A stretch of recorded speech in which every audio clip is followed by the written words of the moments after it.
আমার মামার বাড়ির গেটের সামনে একটা বড় পুকুর আছে। পুকুরটা আমার মায়ের কাকার। এই পুকুরে আজ বড় জাল ফেলা হয়েছিল, কারণ এখানকার মাছ পাশের আর একটা পুকুরে ছাড়া হবে। আমি আসার আগেই নাকি 3বার জাল ফেলা হয়ে গেছে, আর তাতে অনেক মাছ উঠেছে।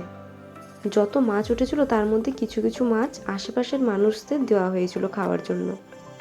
গ্রামের এই একটা জিনিস খুব ভালো লাগে, সবাই মিলে ভাগ করে নেয়। পুকুরটায় সত্যি প্রচুর মাছ আছে। জাল তুলতেই মাছগুলো যেভাবে লাফাচ্ছিল, দেখতে আমার দারুণ লাগছিল।